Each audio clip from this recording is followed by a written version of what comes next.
This is Rabbi Dov Fischer of Young Israel of Orange County. If you're watching this on YouTube and you like it, please give us a like, because that's a thing. And we apparently benefit from the likes. And if you don't like it, you can say you don't like it, because as I always say, we don't care. Thank you for being here, and we begin. This is as the buses of Israelis are arriving in France at the stadium.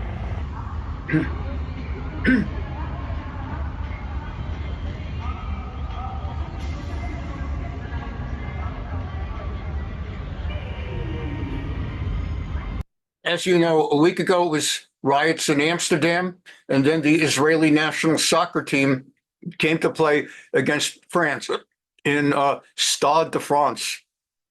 By the way, the game was a 0-0 tie. Soccer is very exciting in that way, I guess, for those who like 0-0 games. And it's a thing that Israel was able to play France to a tie, even they're so much larger and all of that. They don't normally have this kind of police outside a soccer game.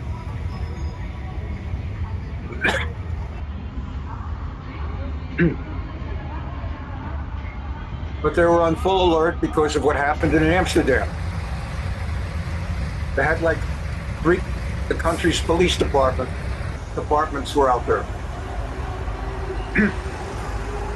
And Israelis who came to watch the game. They did not back out. This, of course, is, I guess, the airport. I'm not sure. Or it's the stadium. Here we go. It's what happens when Jews go to play a soccer game. Same thing in shul, right? Muslims don't need security guards in front of their mosques when they gather on Friday. Jews need security guards. And yet we're the ones that are accused of genocide.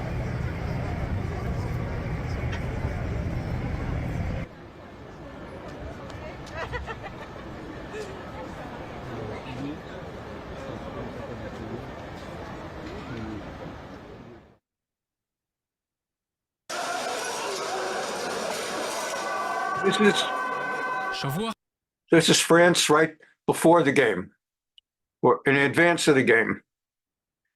A week passed from the times of the pogrom in Amsterdam, and for the soccer game of Huckabee Tel Aviv.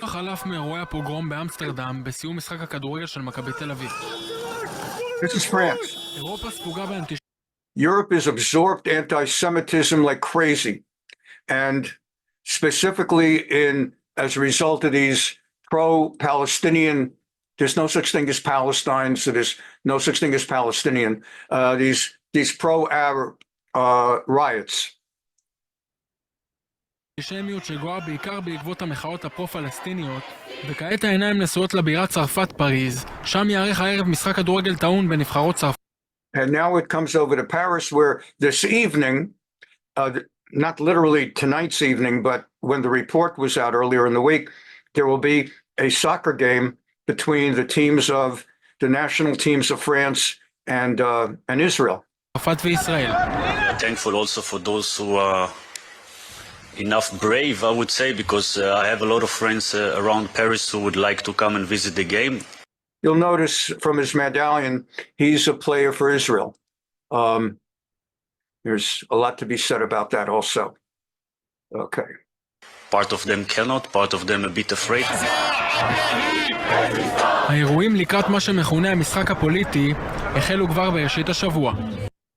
So what ends up happening is you had all of these rallies and riots on behalf of the Arabs of Judea and Samaria and of Gaza, and it broke out in Paris, among residents of Paris. ארגונים פרו-פלסטינים החלו להציס תושבים בפריז, למחות נגד כל מה שמסמל את ישראל.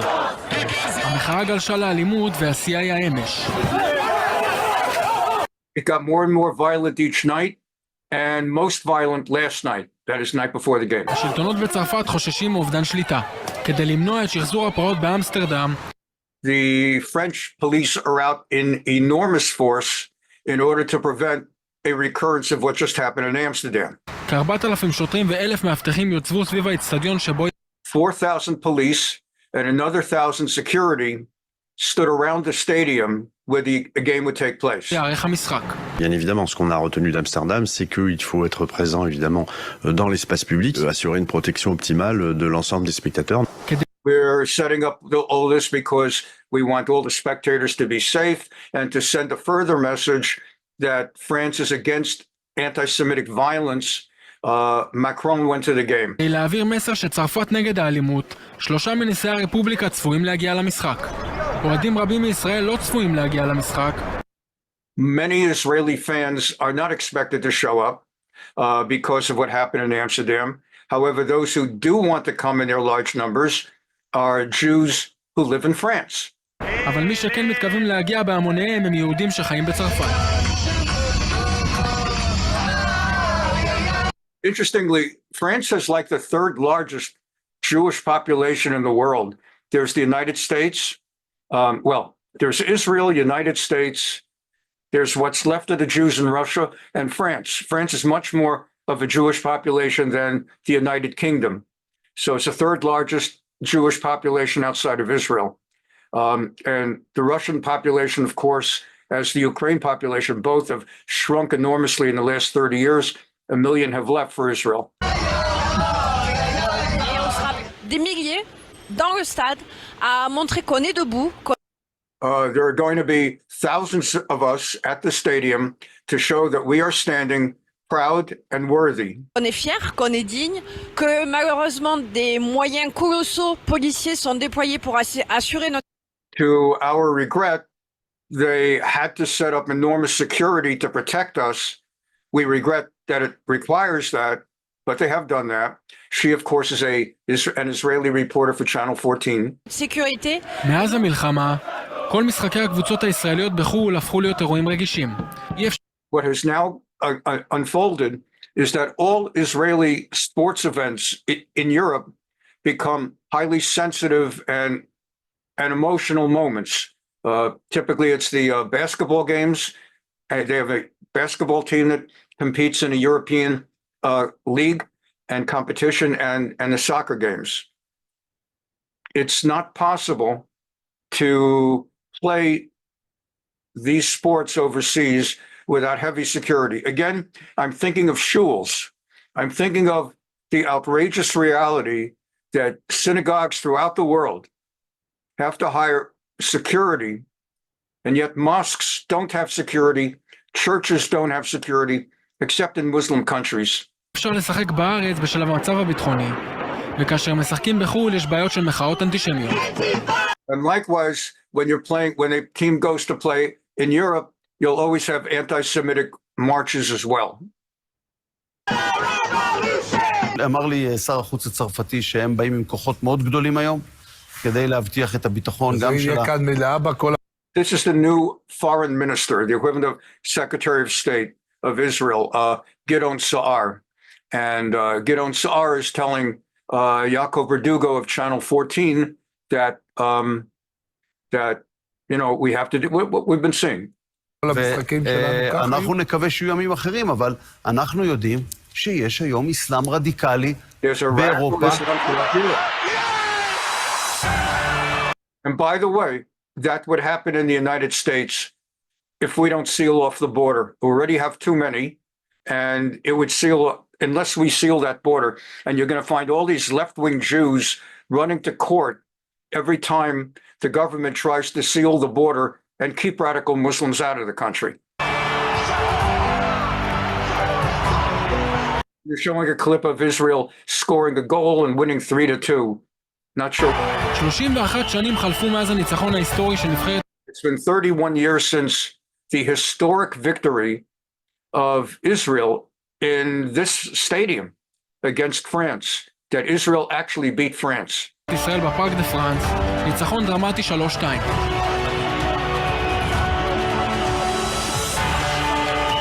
היום כמו אז, כשפערי הרמות ברורים, ניצחון של ישראל ייחשב לסנסציה גדולה לא פחות, לעוד אירוע בלתי נשכח בתולדות הכדורגל הישראלי. שיהיה בהצלחה לנבחרת, כולנו זקוקים לזה עכשיו יותר מתמיד. We're all rooting for them as we always do. And even though it's even 31 years later, we're rooting for them to beat France. And as I said, they ended up tying 0-0.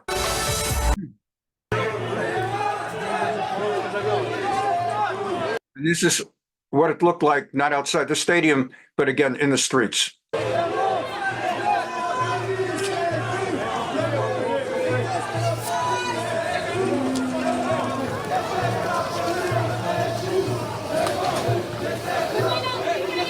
They now have taken in so many radical Muslims, Arab Muslims.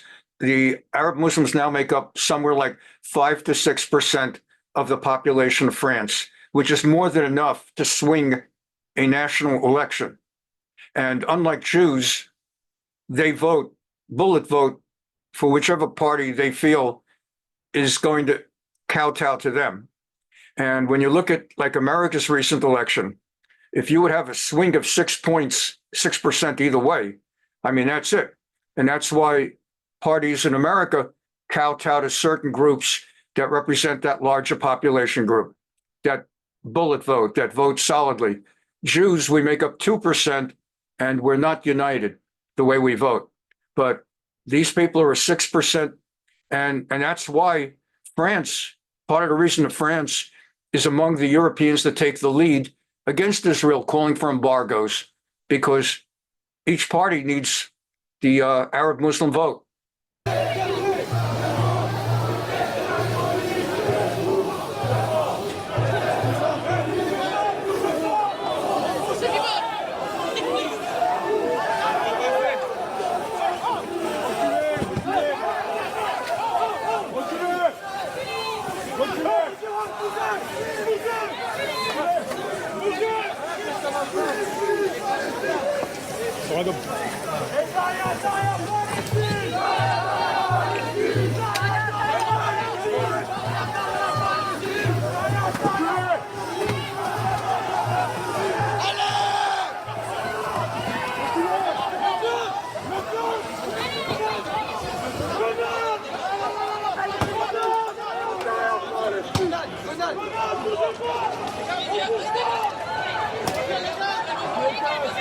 Now they're spraying tear gas.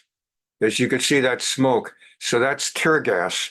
You saw as the cops had to first of all take out their clubs, their billy clubs, and now they're spraying tear gas, and that's moving the crowd back.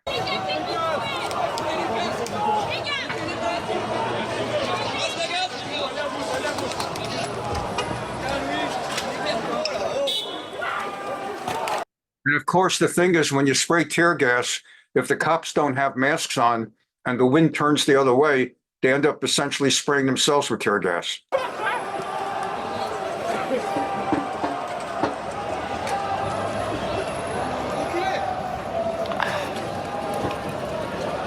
You see, they're all starting to apply masks. Now that it's gone to the tear gas phase. That guy's that's not a pistol gun, that's tear gas.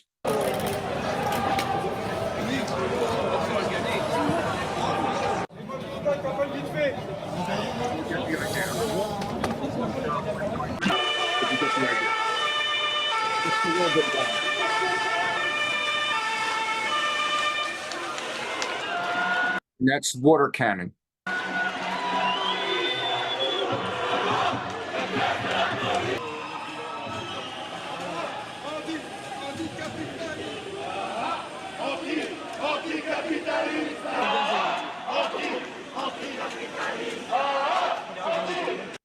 This would be in the United States, not just Dearborn, if we don't tighten that border.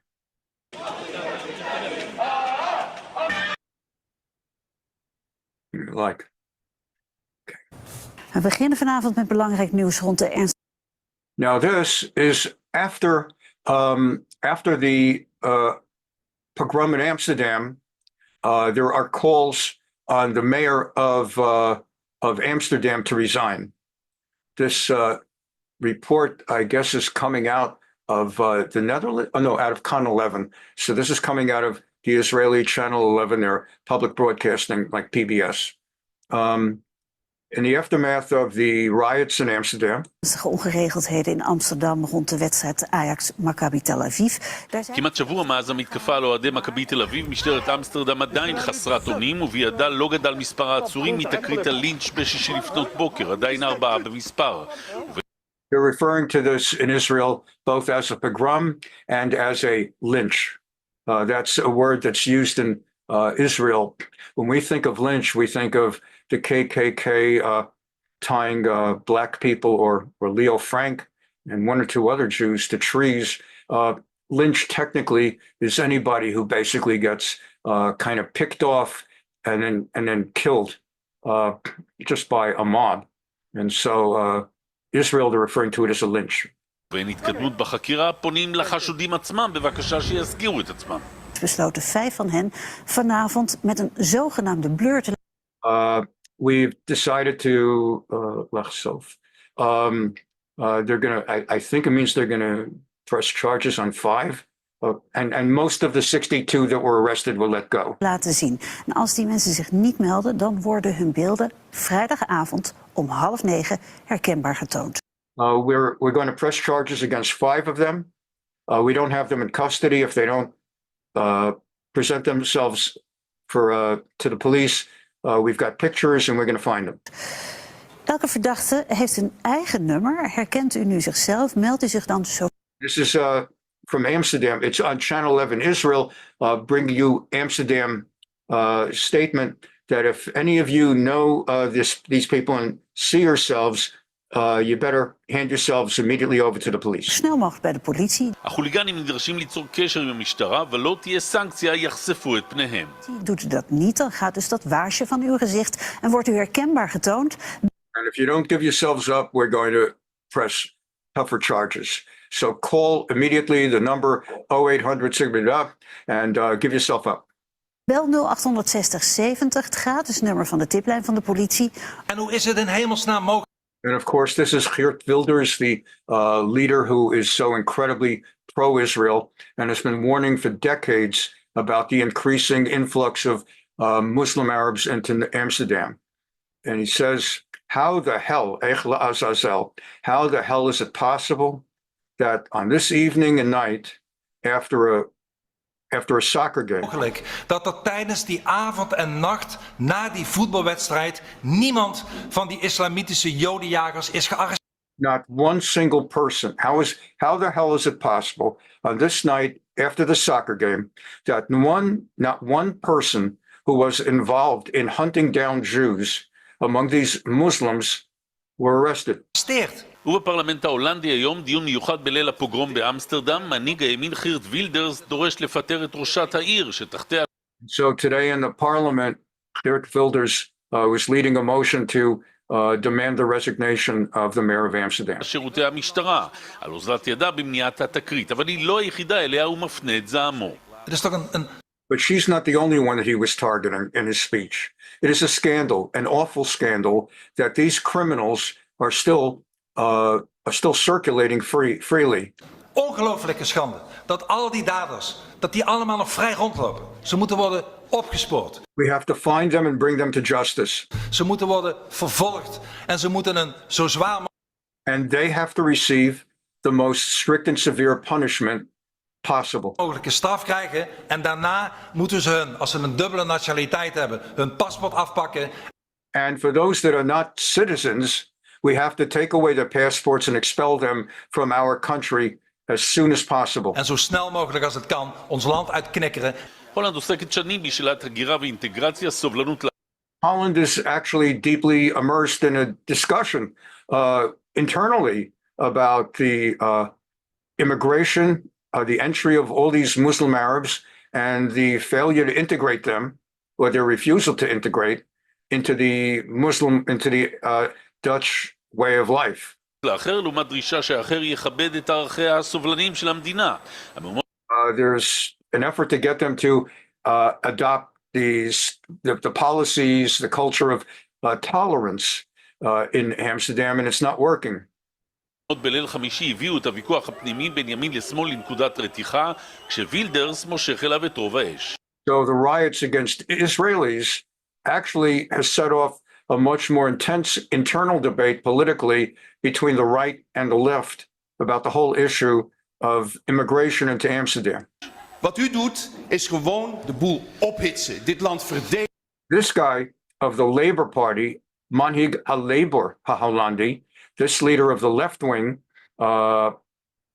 whatever his name is saying you, Wilders, are simply inciting and destroying and dividing the country. Terwijl dit land behoefte heeft aan politici. We need in this country for politicians to unite as people and not to divide us. Die mensen samenbrengen, die oplossingen naderbij brengen en niet de boel op. We don't need your incitement, which is Mensen zoals u alleen maar doet. Een vraag, maar ik heb wel een hele duidelijke conclusie voor de heer Wilders. Antisemitisme bestrijd je niet met nog meer vies racisme. ובינתיים ראשת העיר בעין הסערה. Hier is een situatie. Meanwhile, the mayor is in the middle of the eye of the storm. Openbare vernieling. That's what's going on right now. And so we'll move on to the next part. But that's what's going on in Europe.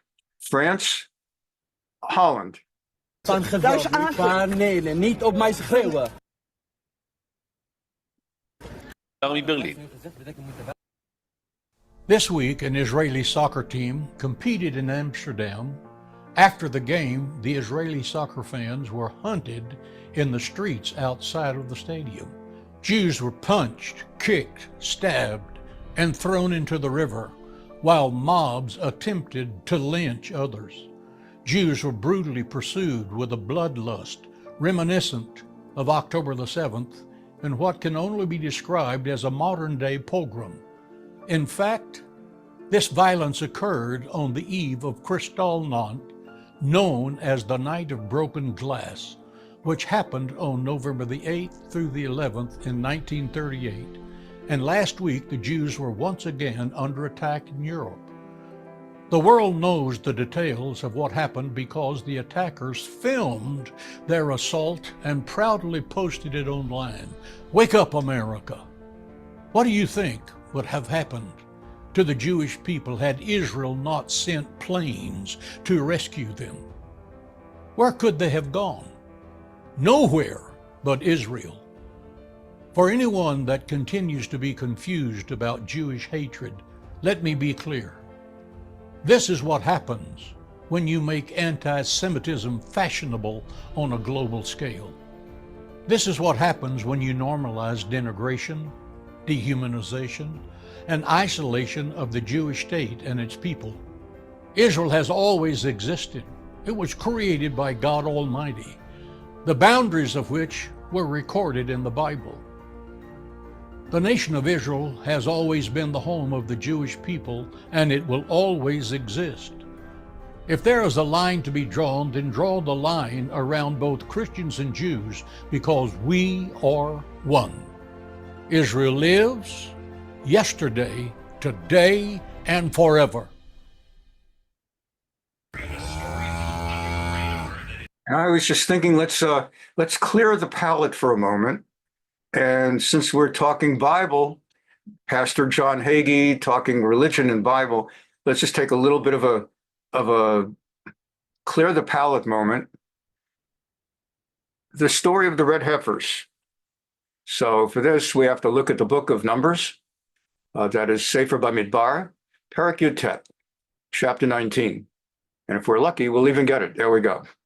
V'adaber Hashem Moshe, Yal Aaron Lemor. God spoke to Moses and Aaron, saying, Zot chukat haTorah, asher tzivah Hashem Lemor. This is the law of God. Statute, won't go into the difference of a chok and a mishpat and daber al bnei Yisrael v'yikhu elecha para aduma temima asher en ba mum asher lo ala aleha ol. This is the ritual statute that God has commanded. Instruct the Israelite people to bring you a red cow. Some use the word heifer, H-E-I-F-E-R. H-E-I-F-E-R, heifer. A red cow, a para aduma without blemish, in which there is no defect and in which no yoke has been laid. In other words, it hasn't been used, let's say, to plow a field. You shall give it to Eleazar the Kohen. It shall be taken outside the camp and slaughtered in his presence. Elazar shall take some of the blood with his finger, sprinkle it 7 times toward the front of the tent of meeting, etc., etc., etc. And the purpose of this is that anyone who has encountered a dead body, either directly or, let's say, been to a cemetery or been in a building where someone died, anyone who encounters a dead person has tumat met. In biblical times, has the impurity of encountering the dead. And in biblical times, when there was a Beit HaMikdash, such a person would not be allowed to have the Passover sacrifice, the Korban Pesach, unless he had been purified from tumat met. And to be purified, you needed the ashes from the red cow. And there's just not too many red cows. In fact, the Talmud talks about how God helped a very poor person with not enough money to feed himself, basically, and his family, that a red cow was born to his group, his flock, I don't know. And as a result, he was able to sell it for a fortune to the Beit HaMikdash people, the Kohanim, because they desperately needed one. And he was the only guy in the country who had one. So it turns out there were 5 red cows, heifers, in Texas. And here we go. I should say that the spokesman of Hamas in Gaza said that one of the reasons of the war, they started the war, is because of these 5 girls.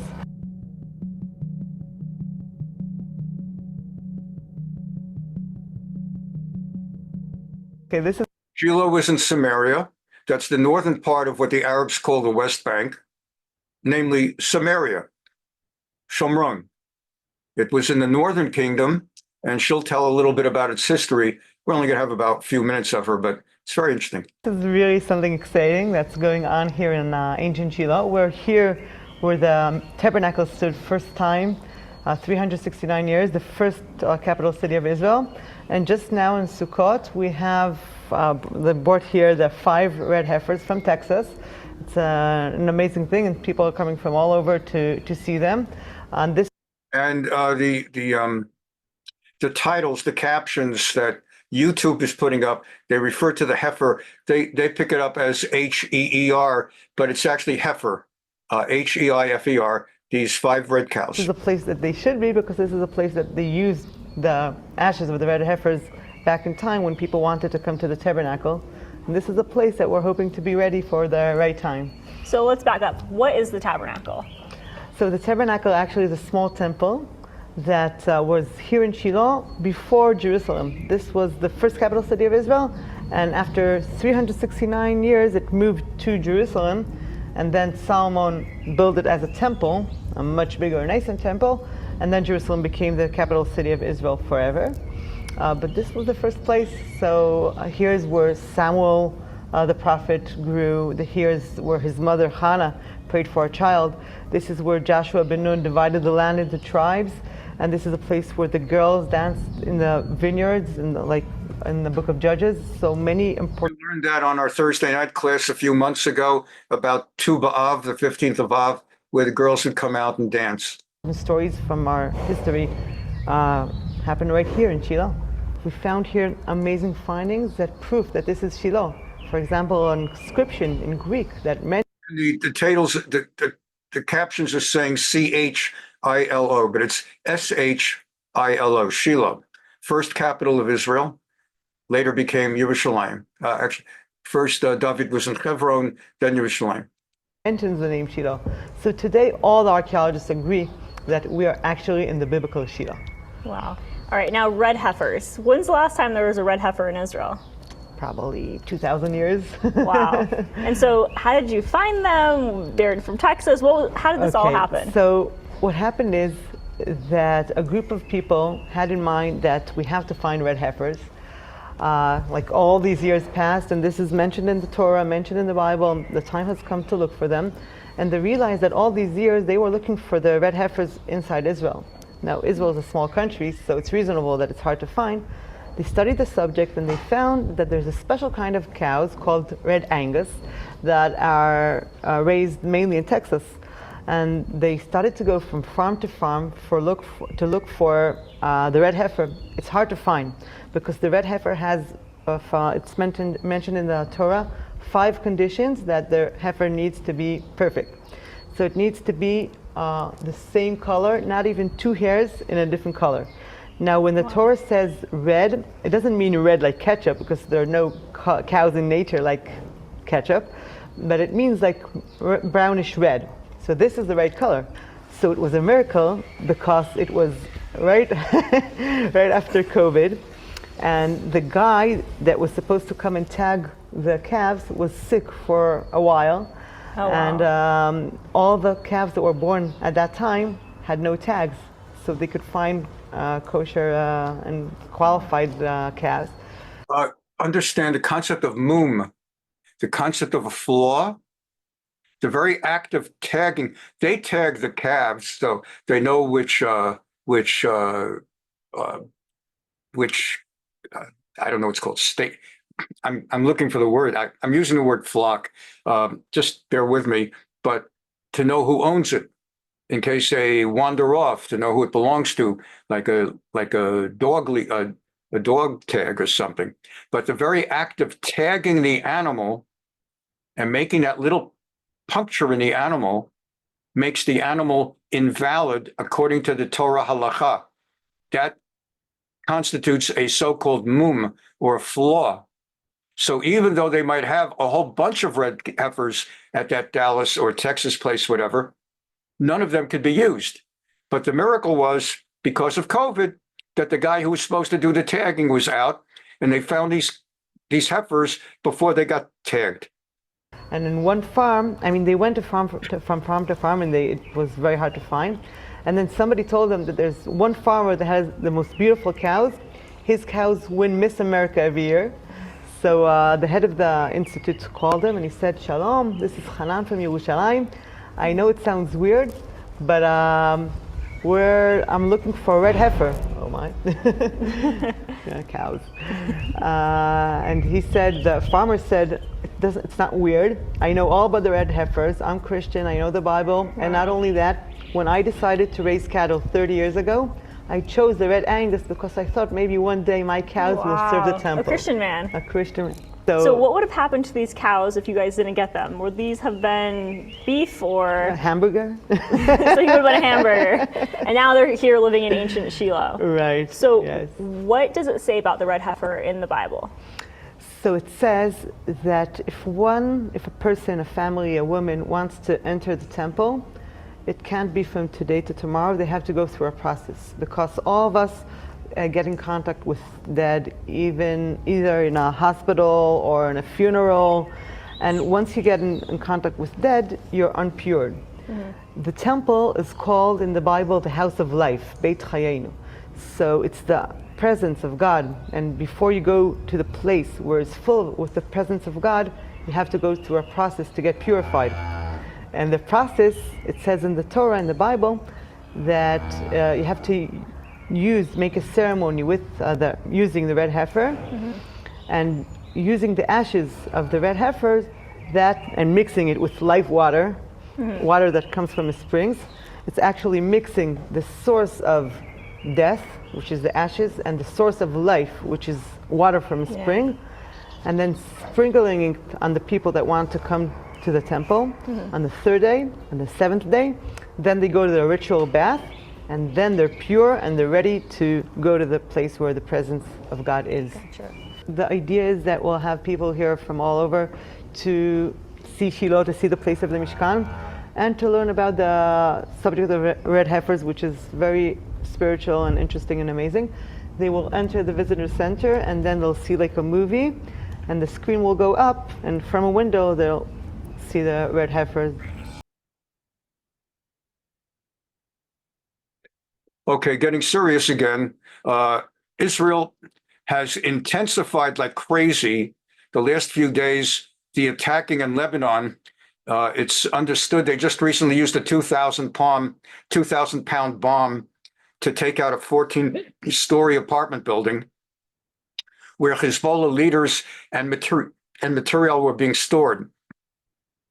There's a thought going on right now that they're in a rush, if possible, to bring about a negotiated end to the fighting with Lebanon, not Hamas in Gaza, but Trump is very big on this idea that he wants to be able to say, I think what's motivating him is something like what happened with Reagan, where Carter couldn't handle the hostage situation in Iran, and Reagan comes in and right away the hostages are freed. And I think Trump, whether it's his ego or whatever it is, he wants to be able to say that he walked in the door and suddenly there's peace, which Biden couldn't have. Now, there's not going to suddenly be peace with Hamas in Gaza. There's too much still to be done.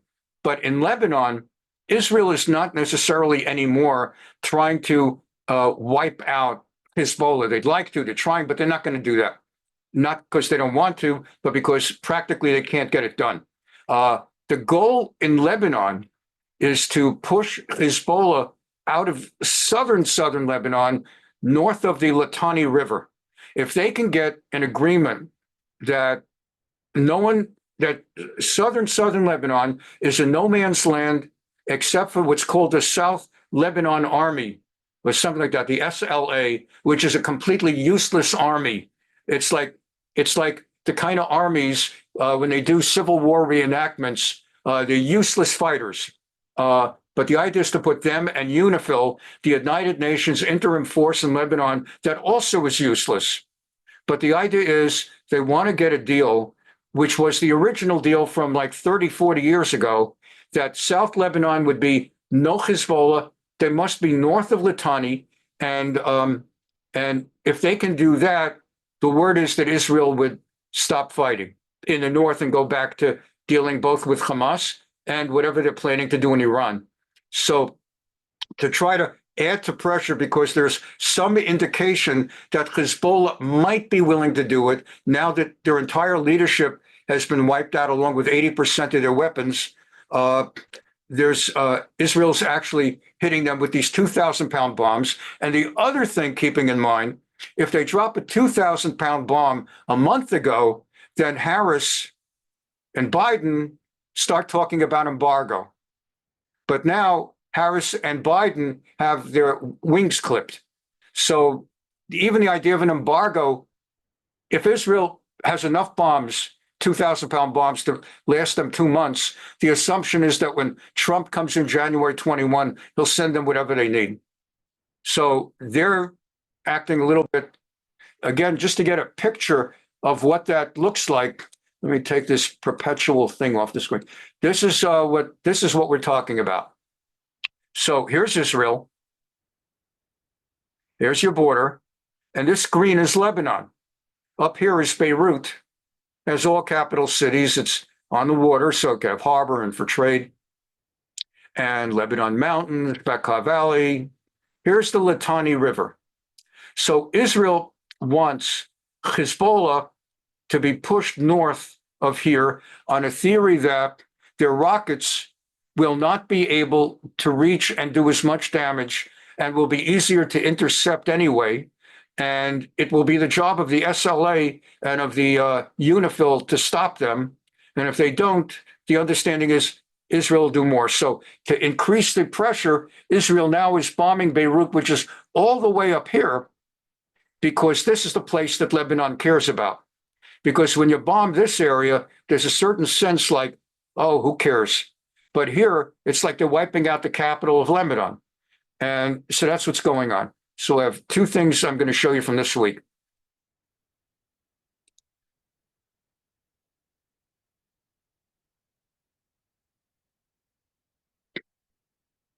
There's no sound on this. It's nothing wrong with yours.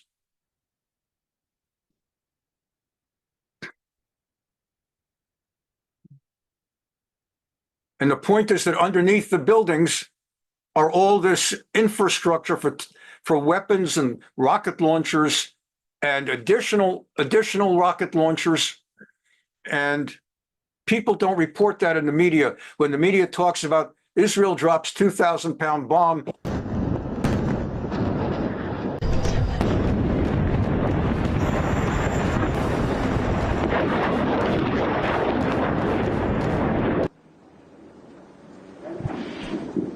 so that's what we're talking about.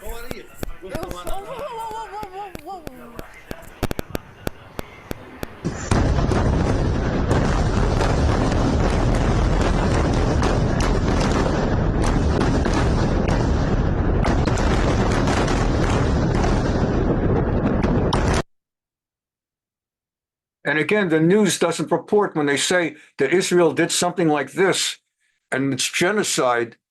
They don't tell you that what they were doing is they were taking out a massive factory. It's creating the rockets and missiles that shoot into Israel and threaten Jewish lives. Okay.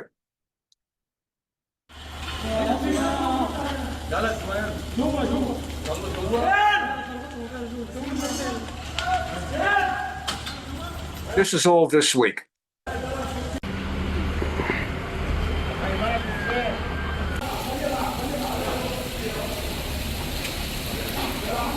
Again, this is South Beirut. This is not in the southern Lebanon, but this is in the capital city. They want them to feel it. And by the way, they're not just randomly bombing, they're actually going after places that Hezbollah leaders are based, as are their weapons.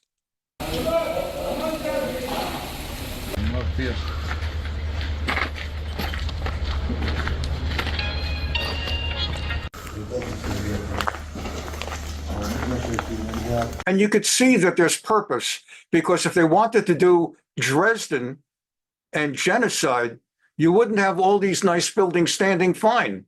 They know exactly the building they were going for.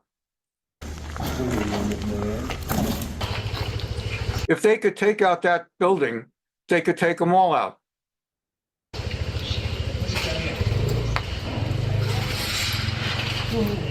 Okay, you get the idea. Here with reaction to Donald Trump's pick so far, now the confirmation process will likely go in January, is the incoming Senate Conference Chair, Senator Tom Cotton. Senator, congratulations on the leadership position, and also you're going to be Chairman of Intelligence. But well, first I would say that Israel faces a serious threat for the next 10 weeks, and I would urge President Biden to stand by Israel to make sure that Israel is well defended and that we back Israel to the hilt. But I know that's what President Trump will do from the very beginning. They'll back Israel to the hilt. Iran is the key threat in the Middle East, not only to Israel, but to the United States. They're behind terrorist organizations like Hamas and Hezbollah, but Iran is now exposed on its flanks in the way it hasn't been for decades. Hamas is largely destroyed. Hezbollah's missiles and rocket forces in Lebanon have been severely degraded. That was the main deterrent that Iran used against Israel. And now Israel and Iran have exchanged missile strikes twice. Israel's have been much more effective, as you say, destroying a lot of Iran's air defenses. So we should back Israel to the hilt. And the one thing that President Trump has always been clear about, just like Prime Minister Netanyahu, is that Iran cannot be allowed to have a nuclear weapon or even be on the verge of having a nuclear weapon. And what you people should understand that when we put up... A few weeks ago, I spoke directly to the people of Iran. Billions of people around the world, millions in Iran itself, saw that video. And after they saw it, many Iranians reached out to Israel. So today, I want to once again address the people of Iran. Since we last spoke, the Khamenei regime launched hundreds of ballistic missiles at my country, Israel. I wonder, did he tell you how much that attack cost? Well, I'm not guessing. It's $2.3 billion. That's how much of your precious money they wasted on futile attacks. $2.3 billion. The missiles did marginal damage to Israel. But what damage did they do to you? That sum could have added billions to your transportation budget. It could have added billions to your education budget. But instead, Khamenei exposed the regime's brutality and turned the world against your country. He robbed you of money that should have been yours. I want you to imagine, just imagine, how your life could be different if Iran was free. You could speak your mind without fear.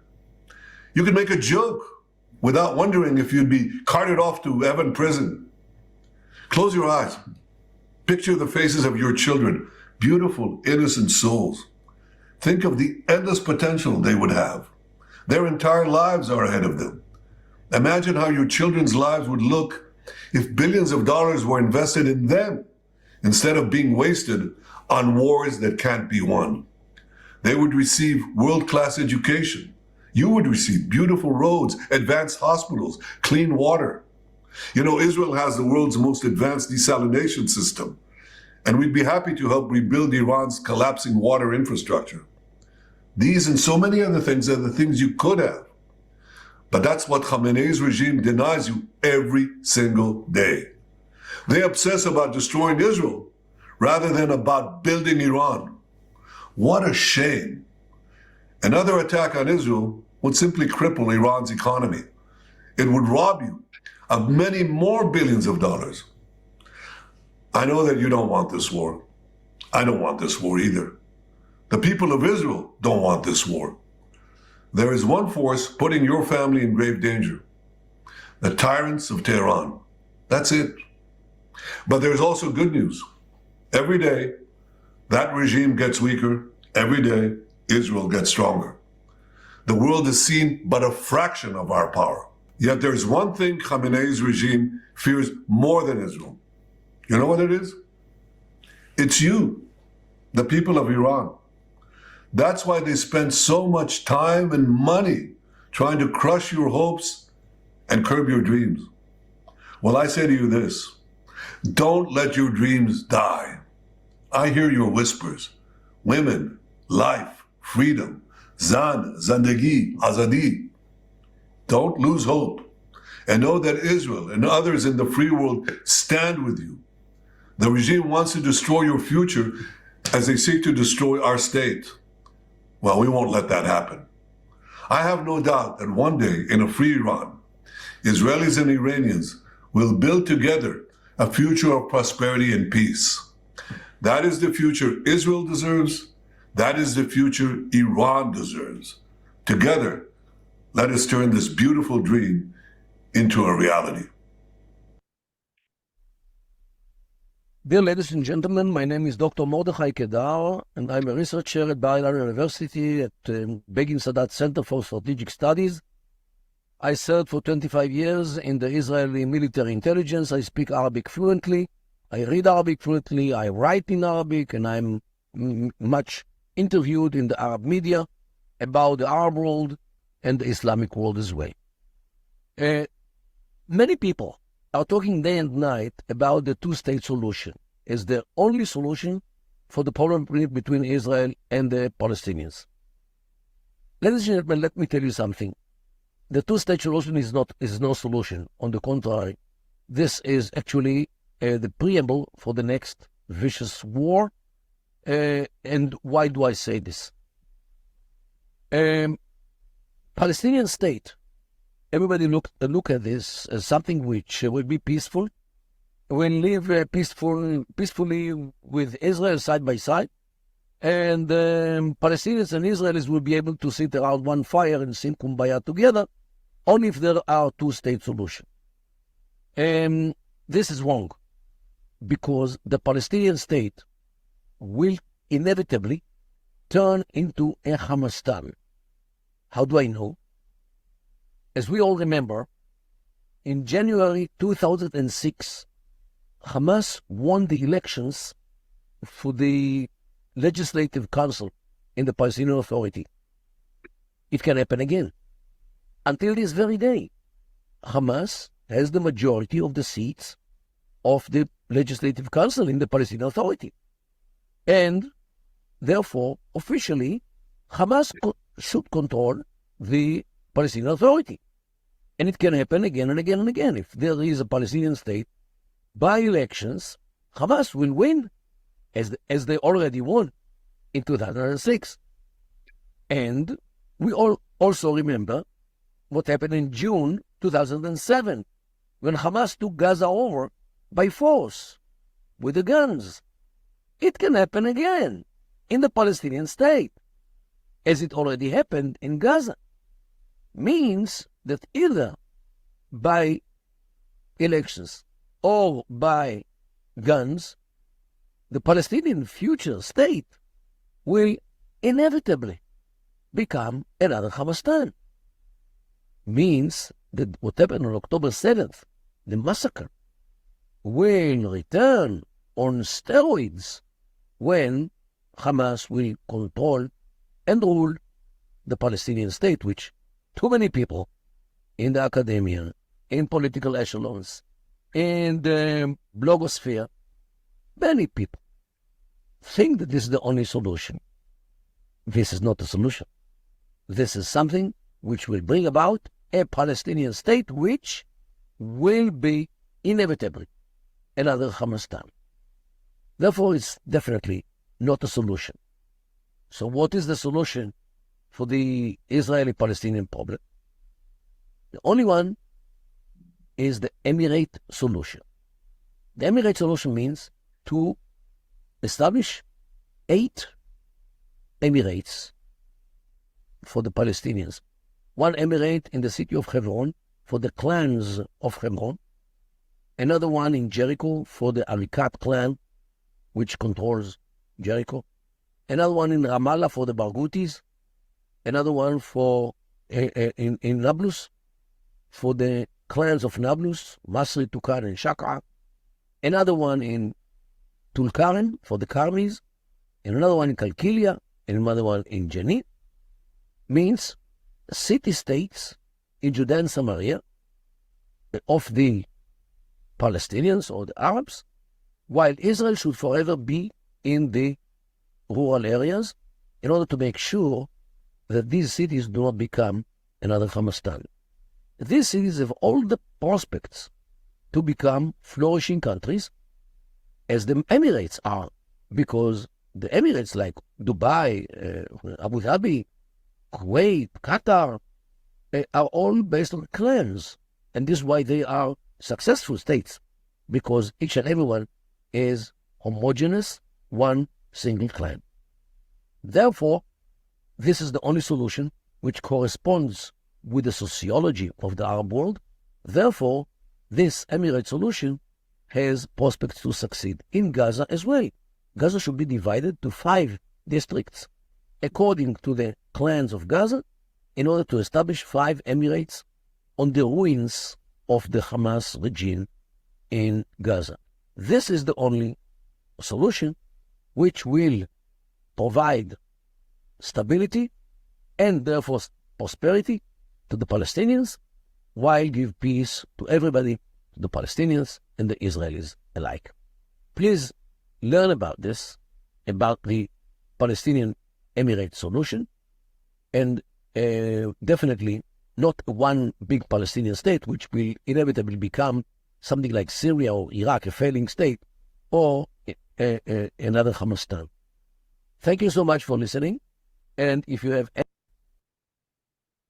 Let's get the deal done so we can get a ceasefire to end the war. Let's bring the hostages home, and let's provide much-needed relief to the Palestinian people. And ultimately, I remain committed to a path forward that can lead to a 2-state solution. A 2-state solution is the only path that ensures Israel remains a secure Jewish and democratic state, and one that ensures Palestinians can finally realize the freedom, security, and prosperity that they rightly deserve. The war in Gaza is not a binary issue. However, too often the conversation is binary, when the reality is anything but. So I ask my fellow Americans to help encourage efforts to acknowledge the complexity, the nuance, and the history of the region. יש לנו הפתעה הלילה. יונתן רוזל, איפה אתה?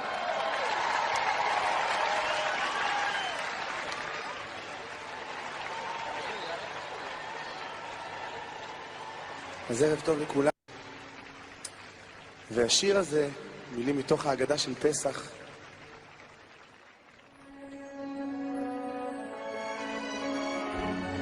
arranged by Jonathan himself.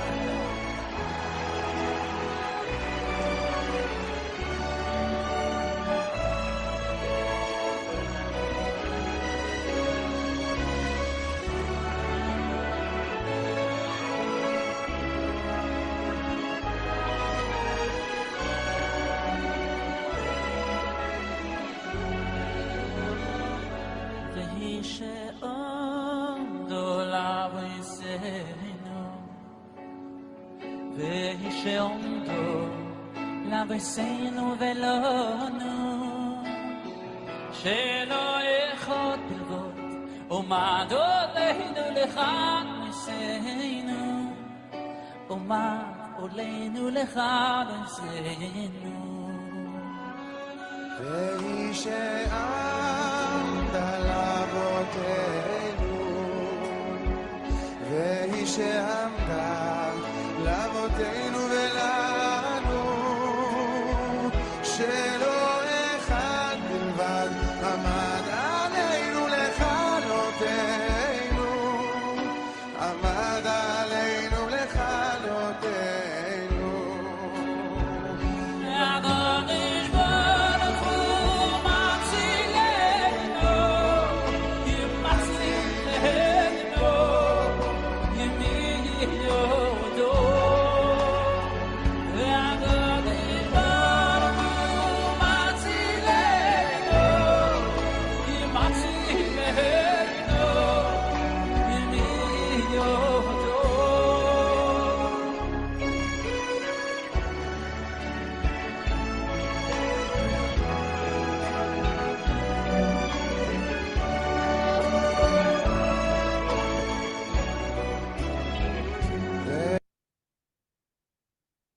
גבירותיי ורבותיי, הנשיא הבא של ארצות הברית, 8 בדיוק ו-55 שניות, הוא דונלד טראמפ. גבירותיי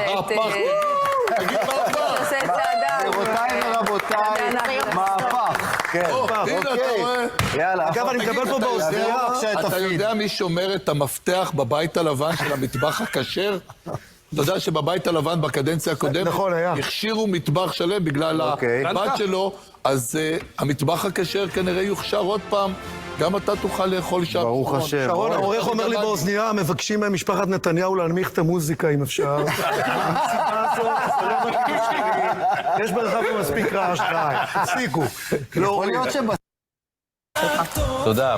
תודה גם לכם שאתם מצטרפים אלינו, ותודה לכם שאתם פה, ותודה גם לכם שאתם פה, תודה גם לכם מאחורי המצלמה. למה הם שם? למה הם מאחורי המצלמה? או שאין מקום, או שהם אלופים, בהייטק, בישיבות וכל הדברים האלה. אין לי מושג, גבירותיי ורבותיי. תן לי, אני לא שומע את המוזיקה.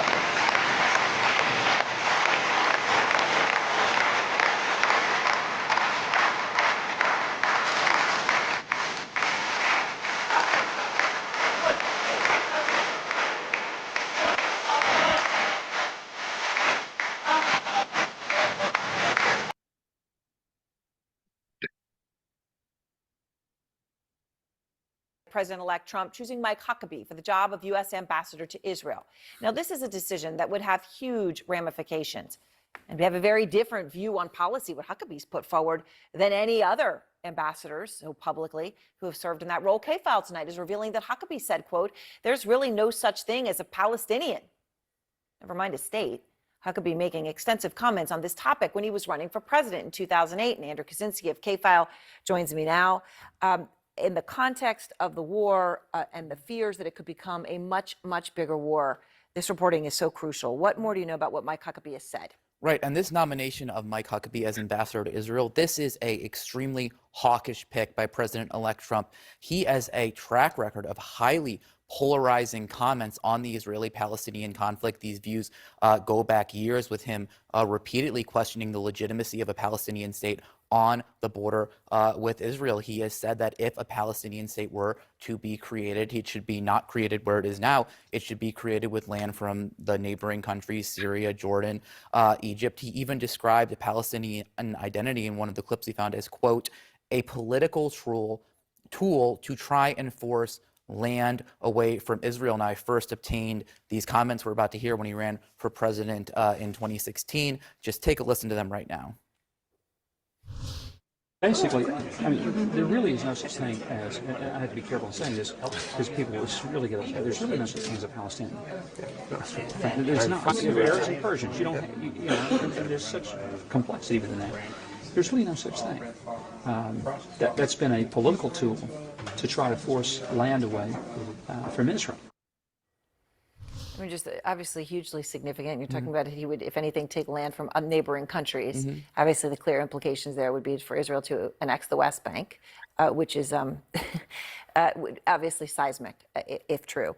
Andrew, obviously this isn't the only time Huckabee has talked about this issue. I mean, this is an issue that he feels is deeply personal. Mm-hmm.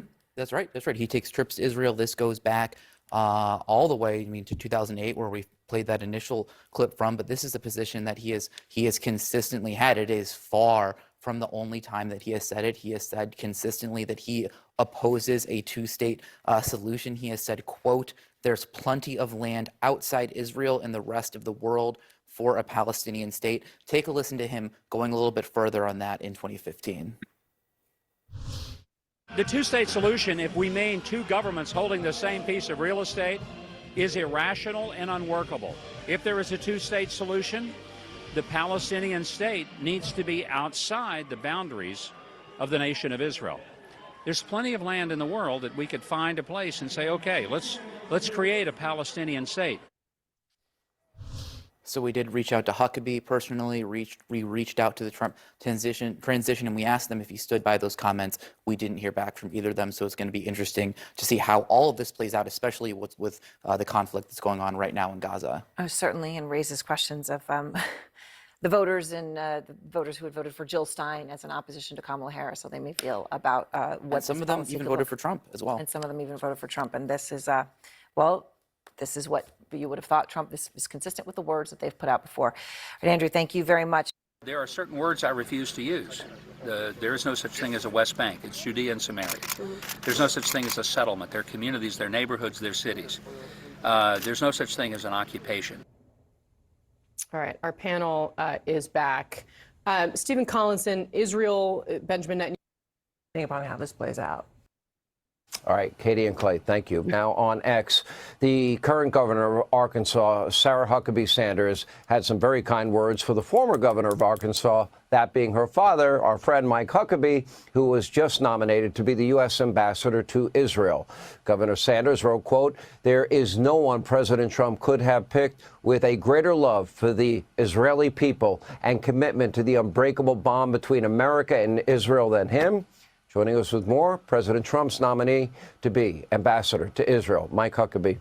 Governor, I agree with your daughter. I think she is a better governor and a lot smarter than me, so we both take second place. But in all seriousness, I look at Israel, the size of the state of New Jersey, and I look at them now battling a 4 or 5 front war between Hezbollah, Islamic Jihad in the north, you got Hamas out of Gaza in the south, you got the Houthi rebels, and you got ballistic missiles being fired directly from Iran that is, supplying all of this weaponry because Joe Biden and Kamala Harris allowed them to get rich by not enforcing sanctions. How quickly do you believe Donald Trump can impact that conflict in the Middle East? Sean, I think he's impacting that conflict before he's even sworn in. You're seeing a scrambling all over the Middle East of countries suddenly trying to behave differently because they know a new sheriff has come to town, and this isn't a one-bullet Barney with a bullet in his shirt pocket. This is the real deal. I mean, this is Donald Trump that they are afraid of, and I'm just ecstatic that he has asked me to be part of what I think is going to be not just a realignment of political parties and many institutions in America, but really the world, to bring peace that we desperately need. And quite frankly, when I look at all these people that he's picked, I'm incredibly impressed with all of them. I feel like that I'm a 1995. I'm going to be focusing solely for our Sunday class on the Jewish-Israel component. Don't want to get into the politics of the entire cabinet and everything like that, because that's not really what our Sunday class is about. But the idea, there was concern, who could there possibly be as a new ambassador better than David Friedman, who had been ambassador in the first time around? And you now have an idea of who Mike Huckabee is. Now we go to the new Secretary of State. Senator Rubio, will you call for ceasefire? No, I will not. Gaza? On the contrary. Senator Rubio, are you filming it? I want you guys to get this. I want them to destroy every element of Hamas they can get their hands on. These people are vicious animals who did horrifying crimes, and I hope you guys post that. And what about the civilians that are being killed every day? Hamas should stop hiding behind civilians, putting civilians in the way. Hamas knew that this was going to lead to this. So Hamas should stop building their military installations underneath hospitals. So you don't care that 15,000 have died? You don't care about the babies that are being killed every day? I think it's terrible, and I think Hamas is 100% to blame. That's what I think.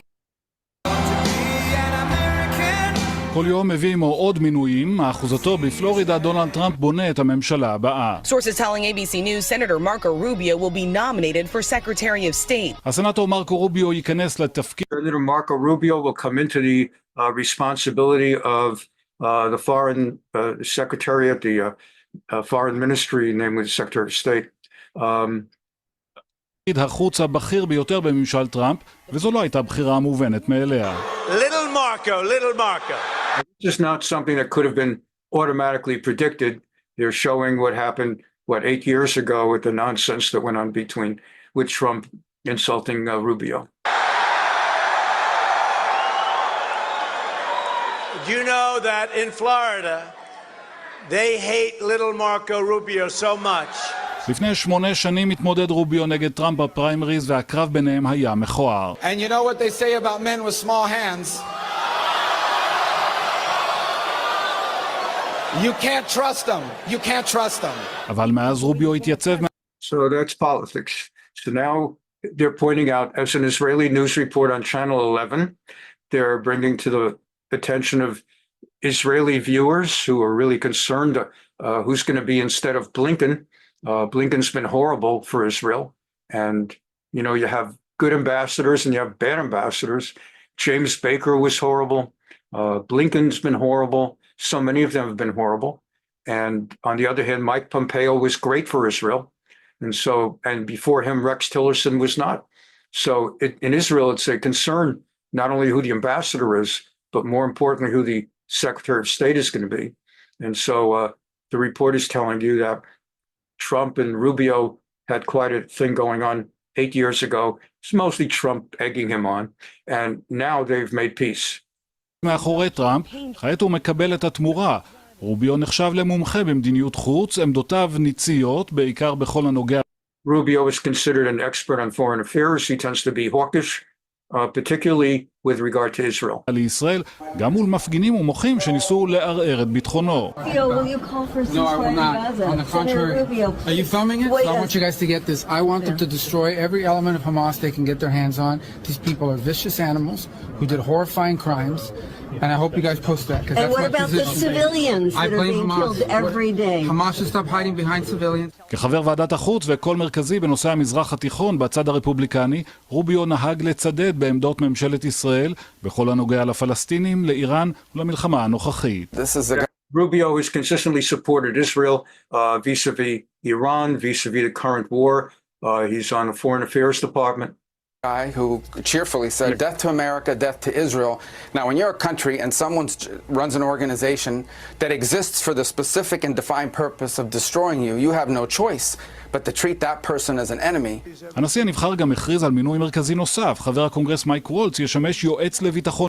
He also named Congressman Mike Waltz to be his security advisor, his national security advisor in the White House. לאומי בבית הלבן, גם כאן הבחירה היא באדם בעל עמדות ניציות וקשוחות, אבל person also is one with a more aggressive foreign affairs approach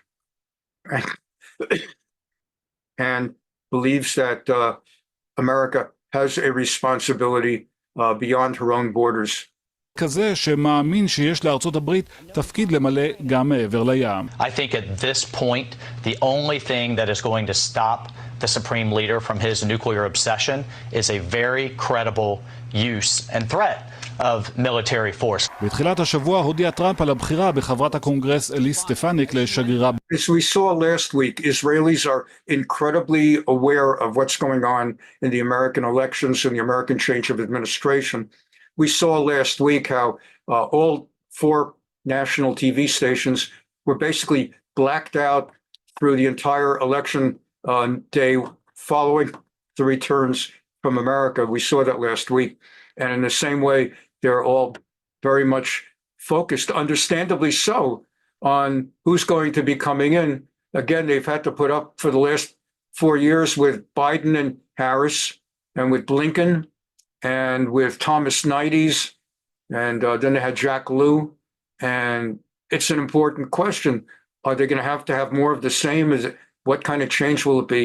So there's excitement in Israel right now. באום, היום מתברר שהוא מתכוון למנות את המושלת קריסטי נום לשרה לביטחון המולדת. This will truly be the golden age of America. And Christie Noem we're not interested in because that's not a direct impact on Israel here. But the idea that he's naming Stefanik to the United Nations, that could be interesting. It might. I'm working on a separate theory that he might have to delay it because right now the Republicans presently can only afford, I think, to lose 2 congressmen to go into the cabinet, and because they might not win any of the remaining 3 uncalled elections. If that happens, my theory is that, of course, Getz is out, Waltz will go in, and they'll probably have to ask Stefanik to wait 3 months till they have elections to fill the seats of Getz and Waltz so they could afford to let Stefanik go out. Those are all safe Republican seats, but they're not going to be occupied for 3 months while new elections take place. He may not have room to take 3 congressmen and congresswomen out. But anyway, Stefanik would be the new UN ambassador. So we've got Huckabee as ambassador to Israel. בימים הקרובים, מחר יגיע טראמפ לבית הלבן, וושינגטון. Madam Chair, I'd like to yield the balance of my time to the gentlewoman from New York. Dr. Kornbluth, at MIT, does calling for the genocide... We have just reviewed for ourselves who Mike Huckabee is vis-a-vis Israel and Marco Rubio vis-a-vis Israel. And here's a quick refresher on Elise Stefanik vis-a-vis Jews in Israel. ...of Jews violate MIT's code of conduct or rules regarding bullying and harassment, yes or no? If targeted at individuals, not making public statements. Yes or no? Calling for the genocide of Jews does not constitute bullying and harassment? I have not heard calling for the genocide for Jews on our campus. But you've heard chants for intifada. I've heard chants, which can be anti-Semitic depending on the context, when calling for the elimination of the Jewish people. So those would not be according to the MIT's code of conduct or rules? That would be investigated as harassment if pervasive and severe. Ms. McGill, at Penn, does calling for the genocide of Jews violate Penn's rules or code of conduct? Yes or no? I've always been struck in this exchange, more than with the other professors, how McGill of Penn, the smirk on her face, the sort of not so much self-righteous as a sense that she's smarter than anyone else in the room, and she's got just the perfect answer, and she's going to outsmart Stefanik. Of course, after this hearing, she ended up getting fired. If the speech turns into conduct, it can be harassment, yes. I am asking, specifically calling for the genocide of Jews, does that constitute bullying or harassment? If it is directed and severe or pervasive, it is harassment. So the answer is yes. It is a context-dependent decision, Congresswoman. It's a context-dependent decision. That's your testimony today. Calling for the genocide of Jews is depending upon the context. That is not bullying or harassment. This is the easiest question to answer yes, Ms. McGill. So is your testimony that you will not answer yes? If it if the yes speech or becomes no? if the speech becomes conduct, it can be harassment, yes. Conduct meaning committing the act of genocide? The speech is not harassment? This is unacceptable, Ms. McGill. I'm going to give you one more opportunity for the world to see your answer. Does calling for the genocide of Jews violate Penn's code of conduct when it comes to bullying and harassment? Yes or no? It can be harassment. The answer is yes. And Dr. Gay, at Harvard, does calling for the genocide of Jews violate Harvard's rules of bullying and harassment? She also is out now. Harassment, yes or no? It can be, depending on the context. What's the context? Targeted as an individual, targeted at an individual. It's targeted at Jewish students, Jewish individuals. Do you understand your testimony is dehumanizing them? Do you understand that dehumanization is part of anti-Semitism? I will ask you one more time. Does calling for the genocide of Jews violate Harvard's rules of bullying and harassment? Yes or no? Anti-Semitic rhetoric. And is it anti-Semitic rhetoric? Anti-Semitic rhetoric when it crosses into conduct that amounts to bullying, harassment, intimidation, that is actionable conduct, and we do take action. So the answer is yes, that calling for the genocide of Jews violates Harvard Code of Conduct, correct? Again, it depends on the context. It does not depend on the context. The answer is yes, and this is why you should resign. These are unacceptable answers across the board. As long as I serve the American people, I will defend George Washington's vision of religious pluralism and freedom. Today, this means crushing anti-Semitism at home and supplying the state of Israel with what it needs, when it needs it, without conditions to achieve total victory in the face of evil. Chants of death to America are not hollow slogans. They are a promise that what happened here on October 7th could happen in the United States unless Hamas and its jihadist accomplices are eliminated. And it is the United States' high honor and high responsibility to support Israel's effort. I have been clear at home, and I will be clear here. There is no excuse for an American president to block aid to Israel, aid that was duly passed by the Congress. There is no excuse to ease sanctions on Iran, paying a $6 billion ransom to the world's leading state sponsor of terror, or to dither and hide while our friends fight for their lives. No excuse, full stop. That's why I'm proud to have sponsored or backed every measure to aid Israel that has come before the United States Congress. Every single one. And it's why for years I have been a leading proponent and partner to President Trump in his historic support for Israeli independence and security, including moving the U.S. Embassy to its rightful place in Jerusalem. Israel is indeed a miracle, an outpost of freedom, of Western values, of civilization, a striking example of human potential, the physical embodiment of Herzl's maxim, if you will it, it is no dream. It's the same founding ethos that we prize in America, the American dream.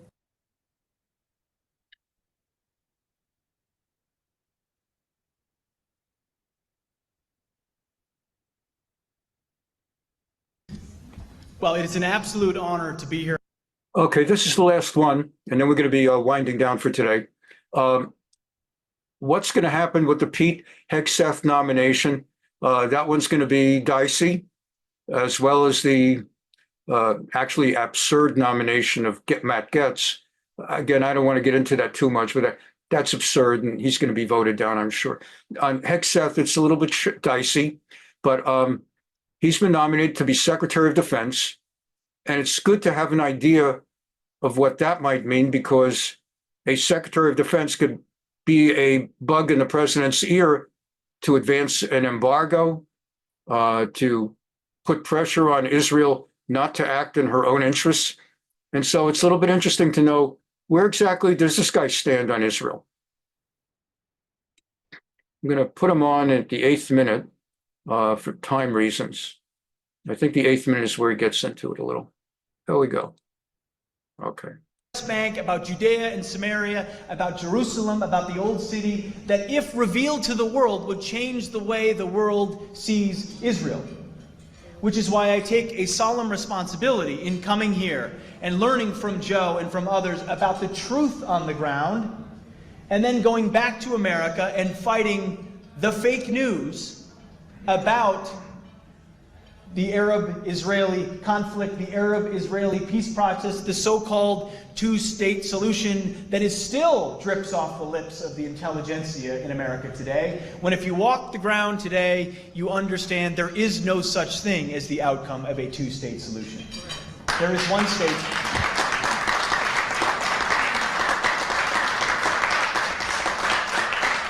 And what I love about this group is the eternal optimism in the belief of the Jewish people, of the scripture, of this land, and the understanding that for years, if not this year in Jerusalem, then next year in Jerusalem, but we are here in Jerusalem. And today, Jennifer and I and others had a chance to go see the Western Wall of the Temple Mount, the Western Wall tunnels, so much of the old city. And as you stand there, you can't help but behold the miracle before you. And it got me thinking about another miracle that I hope all of you don't see too far away. Because 1917 was a miracle, 1948 was a miracle, 1967 was a miracle, 2017, the declaration of Jerusalem as the capital was a miracle, and there's no reason why the miracle of the reestablishment of the temple on the Temple Mount is not possible.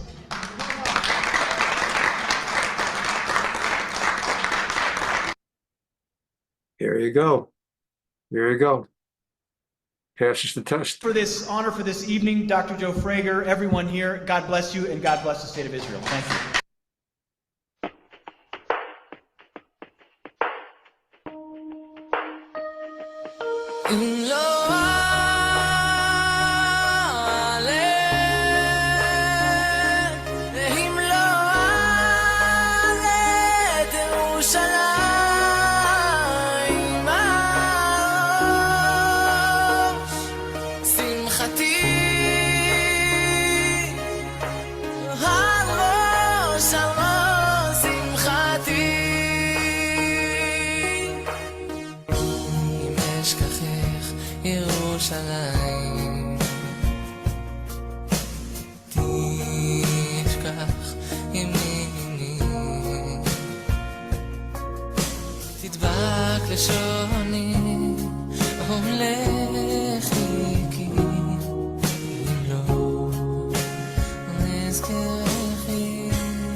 תדבק לשוני, הולך